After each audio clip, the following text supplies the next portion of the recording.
مساء الخير. Good evening, ladies and gentlemen. Thank you for joining us this evening. It is a great honor for us to welcome the UN Secretary General António Guterres at his press conference. Upon his arrival to Lebanon last Sunday, the country he holds very dear to his heart, the Secretary General noted that if there is one word to characterize his visit, the word is solidarity, tadamun. Tonight, he concludes a very eventful visit that included wide-ranging engagement in Lebanon with diverse sections of the society, as well as field trips to the north and to the south. We have the opportunity to hear from Secretary General his main takeaways and impressions from a timely and constructive visit. Following his opening remarks, the Secretary General will be happy to take some questions. It is my honor, Secretary General. Please, you have the floor.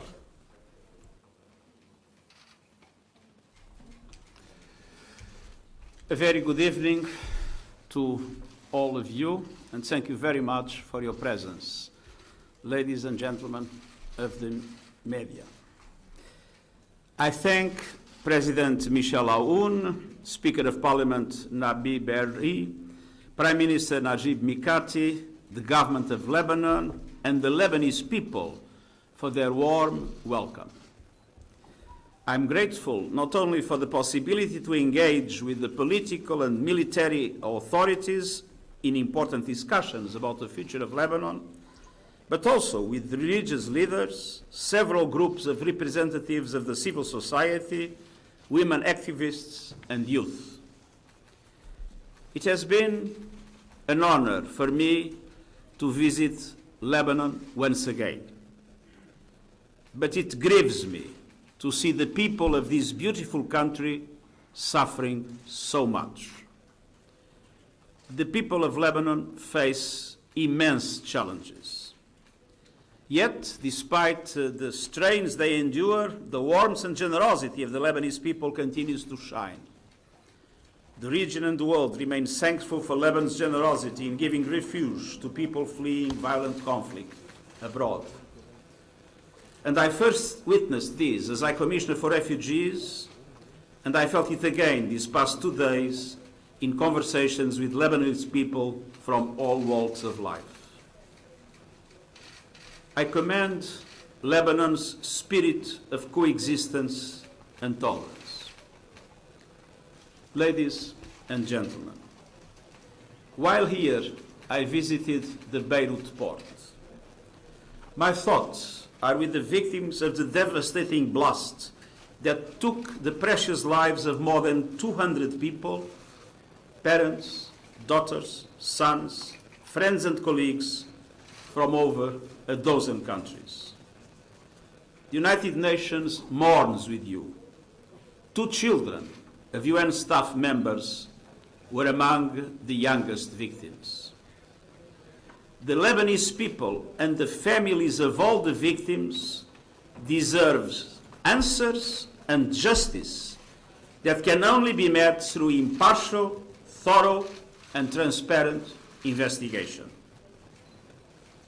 I am also gravely concerned about the impact of the economic and financial crisis in the country, causing ever more people to need humanitarian assistance. Yesterday, I visited Tripoli in North Lebanon, and today Tyre in the south. And I was very moved when listening to first-hand testimonies of how the crisis is impacting people's daily lives. People expect their political leaders to listen to their needs and to restore the economy, including through a functioning government and state institutions and by effectively fighting corruption.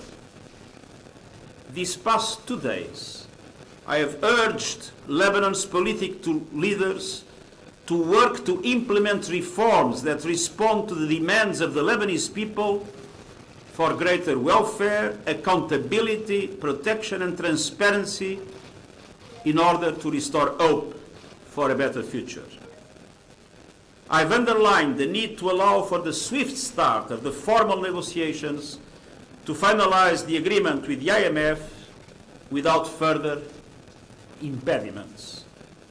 Seeing the suffering of the people of Lebanon, Lebanese leaders do not have the right to be divided and paralyze the country.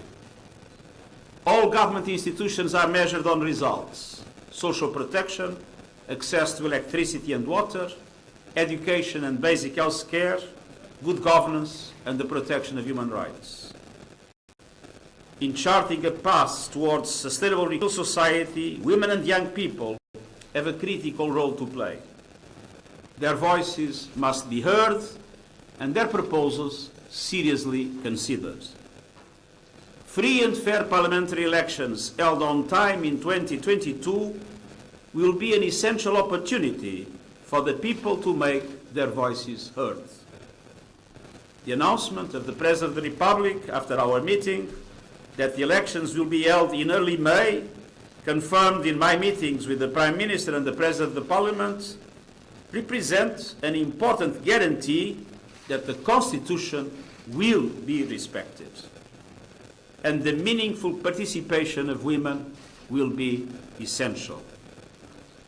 As part of our commitment to Lebanon's stability, I visited UNIFIL in southern Lebanon. Commitment to the full implementation of Resolution 1701 and maintaining the cessation of hostilities across the Blue Line and decreasing tensions between the parties is crucial. The rockets fired from Lebanese territory and the response from Israel earlier this year are reminders of the dangers to international peace and security. A miscalculation or misunderstanding could have profound consequences. Violations are also unacceptable. UNIFIL also needs full and unimpeded access throughout its area of operations. I take this opportunity to salute the thousands of women and men, peacekeepers who are far from their families and countries, serving peace in Lebanon. And I'd like to stress that continued international support to the Lebanese armed forces is essential for the stability in Lebanon. I encourage all member states to continue and, more important, to increase that support. The United Nations, with the international community, including through the International Support Group, remains committed to helping promote a sustainable recovery and an inclusive and dignified future for Lebanon and its people in full respect of human rights. The international community must be ready to substantially increase its solidarity with Lebanon in the implementation of the needed reforms to stabilize the economy and address the basic needs of the Lebanese people. Let's not forget that the UN Humanitarian Response Plan is only 11% funded, despite the dramatic situation of the Lebanese people and the Lebanese economy. Let me close by once again asking the political leaders to resolve the crisis and the international community to come forward, strengthening its support for Lebanon. Thank you. And I am naturally at your disposal for a few questions. Thank you, Mr. Secretary General. Ladies and gentlemen, we will now open the floor for Q&As. We will have only one question per person to allow as many people to ask questions. Please raise your hand, and if given the floor, please say your name and the name of the media organization you belong to. Thank you.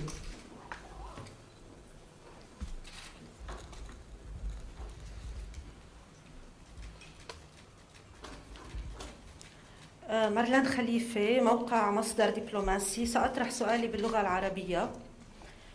حضرة الأمين العام، شاركت الأمم المتحدة برعاية مؤتمرات. Just a moment, because I'm having some problems here.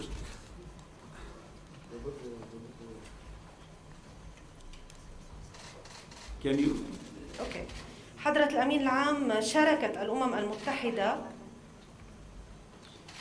It's very. Okay. Just a moment. It's the sound.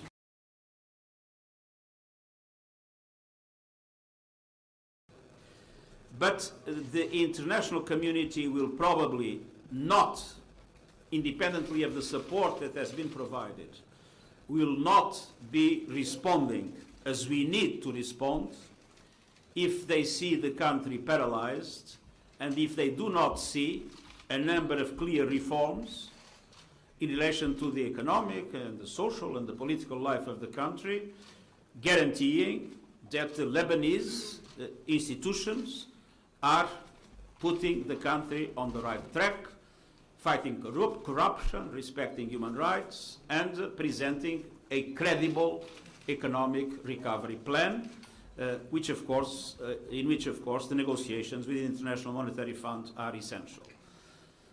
We need the support of the international community to be much larger than what it is today, and Lebanon, the Lebanese people deserve it, but there is a homework that must be done in Lebanon, and that homework is essential for the credibility of Lebanon in order to make sure that we are successful mobilizing the support of the international community.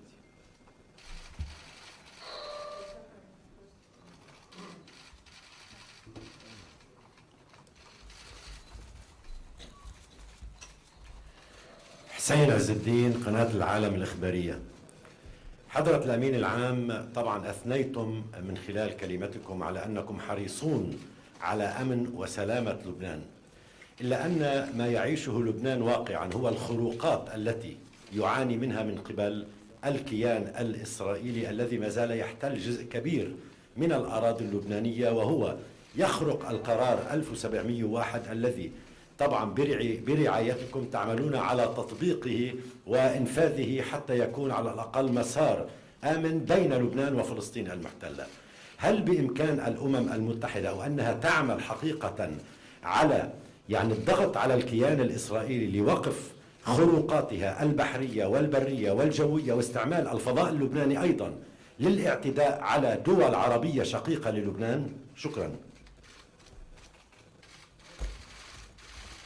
First of all violations are unacceptable, as I said in my intervention. And on the other hand, we are totally committed, as we know where the origin of the problem is, we are totally committed to the two-state solution in Palestine and Israel.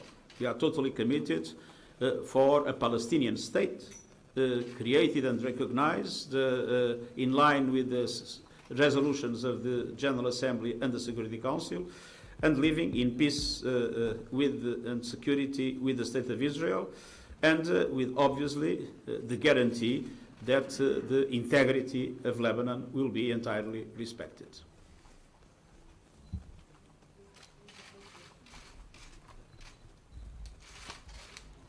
Thank you. From CCTV, Chinese National Television. Two questions is okay. Yes. I have been in Beirut for 2 months. Every day we are talking about economic crisis and political disputes. So what do you think the future of Lebanon, and how can we achieve unity here in a country so divided? And another question is about China. You will go to Beijing to participate in the opening ceremony of the Olympic Games. So some countries boycott the Olympic diplomatically. So what do you think of the relationship between sports and politics? Thank you. What was the first question?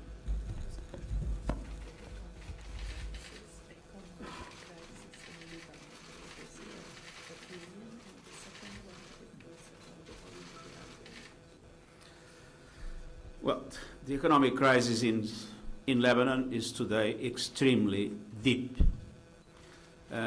With the collapse of large sectors of the economy and the financial sector, with the dramatic situation of people that see their savings and cannot get them, savings of a full life of work, when the jobs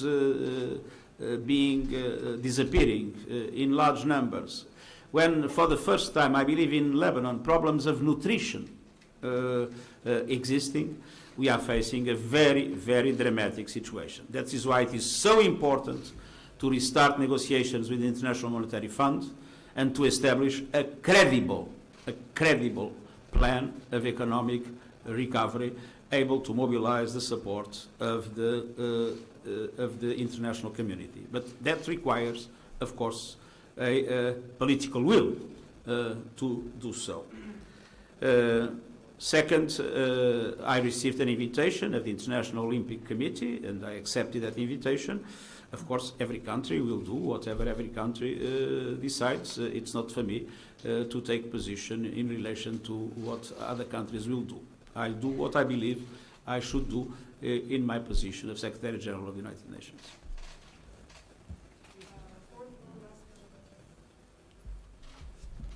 أحمد سنجاب مدير مكتب وكالة أنباء الشرق الأوسط المصرية. سؤالي لحضرتك هو ماذا ستقدم الأمم المتحدة من دعم للبنان خلال الانتخابات المقبلة لضمان إجراء الانتخابات في موعدها؟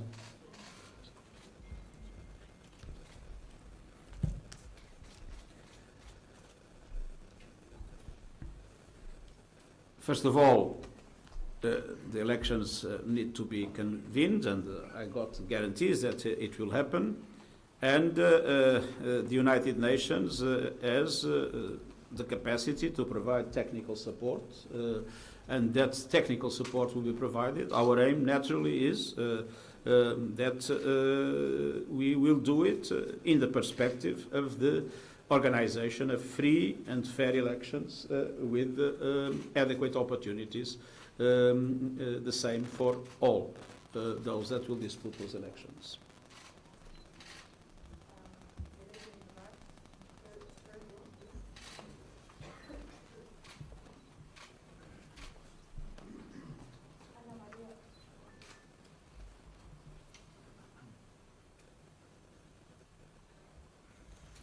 Ana Maria Ohan, EFE, the Spanish news agency. After listening to testimonies of Lebanese people and overall your visit, do you think there must be an international investigation regarding the Beirut port explosion for it to be as transparent as possible? Well, there is an investigation taking part, and I am a strong supporter of the separation of powers. I would not take any initiative to put into question what is being done. But obviously, I believe that it is necessary to have an investigation that is fully independent, impartial, and transparent. And I hope that this will be the case in the Lebanese context. And of course, if that will not be the case in the Lebanese context, I believe that it would be important for the international community to act, what requires, of course, mechanisms of decision that go far beyond my own competence.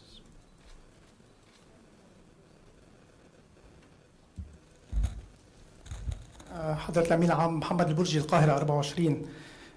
سؤالنا لحضرتك، هل من جديد فيما يخص المراجعة لدور اليونيفيل التي طلبتموها في آخر تجديد للقرار 1701 في آب الفائت فيما يخص عمل اليونيفيل الميداني وتعاونها مع الجيش اللبناني؟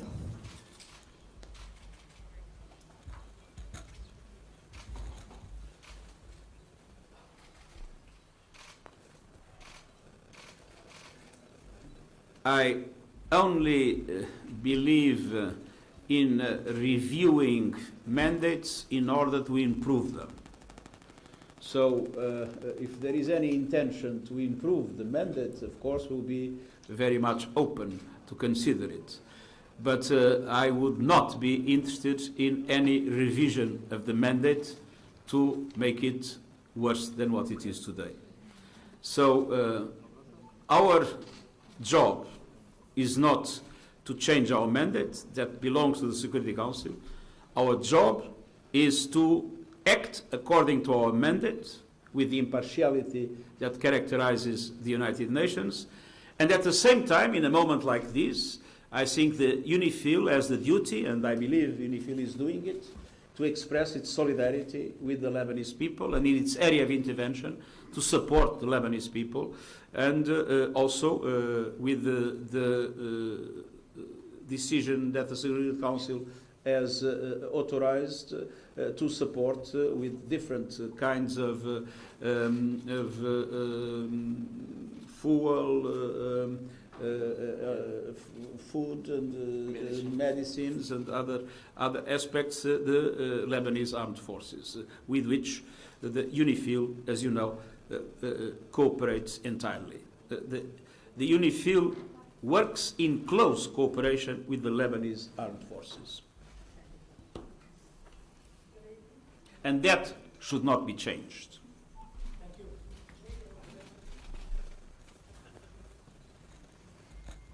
Tilia Hello, ici Beirut. Will the Lebanese health sector benefit from any sort of assistance from the UN amid the current political, economic, and sanitary crisis? And if that's the case, how would this assistance be implemented and through which mechanism? Thank you.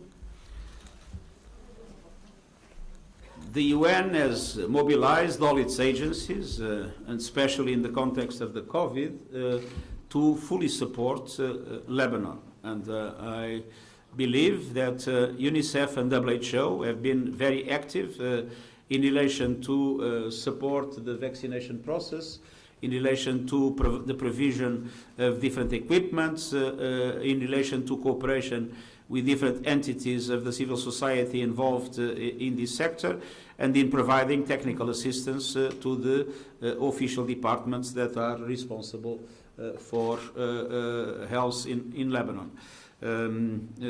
We are totally committed to support the Lebanese people in these very difficult circumstances, in which increased poverty is added to a newly spreading COVID-19.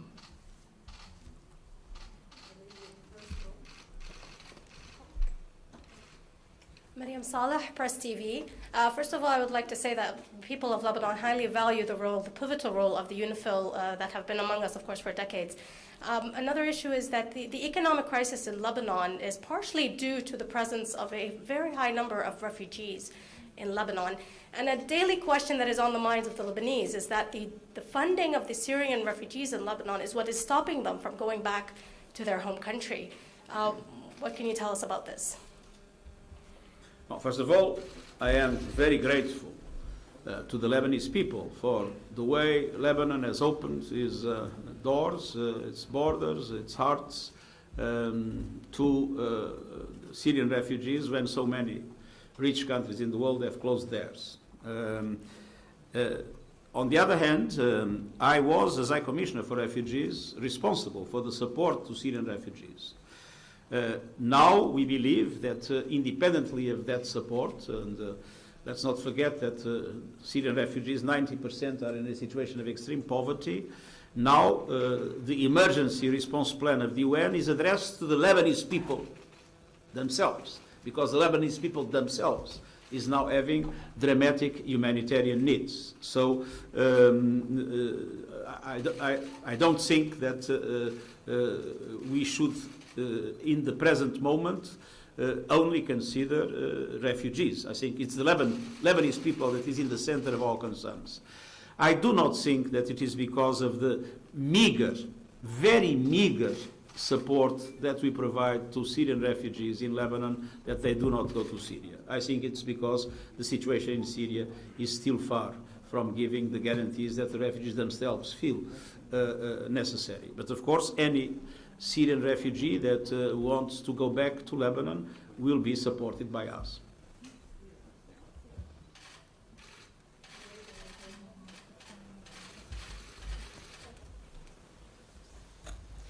كاترين حنا الجزيرة. سعادة الأمين العام تحدثتم بالأمس عن تسهيل ترسيم الحدود البحرية بين لبنان وإسرائيل. ما هي تقوم بها الرجال وأين هي نقطة التعثر الأساسية برأيكم في هذه المفاوضات؟ These negotiations are taking place between Israel and Lebanon with the mediation of the United States. So the UN has not a direct role in the mediation. The mediation is done by the United States. Of course, it takes place in UNIFIL. In Nakura, in UNIFIL. But we are hosts. We are not actors. And obviously, the difficulties are related to the delimitation. That, of course, is the limitation in which the two countries have not yet agreed. I think it's very important that these negotiations move quickly, because we are discussing areas with rich natural resources. And for the Lebanese economy, those rich natural resources would be very important. And so I think it is in the interest of everybody to move quickly with these negotiations and to come quickly to a result. And from our side, we'll do anything that we are required in order to support that process.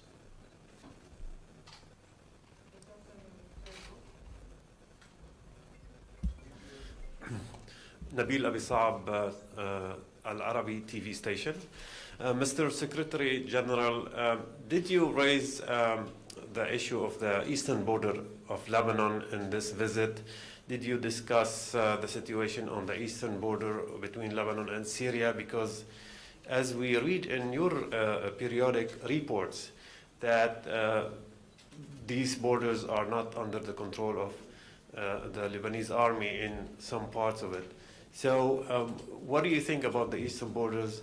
What should be done for the state of Lebanon and to stabilize maybe, or to have a better control on these borders? It was not an area that was discussed in depth. We mentioned several difficult situations in that border. I remember when I was High Commissioner for Refugees, there was an area, let me see, Arzal, I think, Arzal, that I visited, where there was infiltration of several groups from the Syrian area, and where the Lebanese armed forces took up the population. And in my opinion, it is essential that the Lebanese armed forces are able to control all the borders of the country.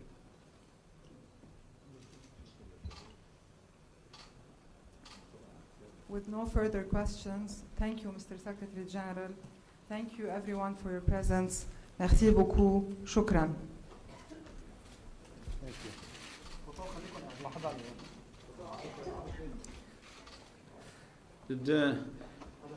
The text of my intervention will be distributed, okay, electronically.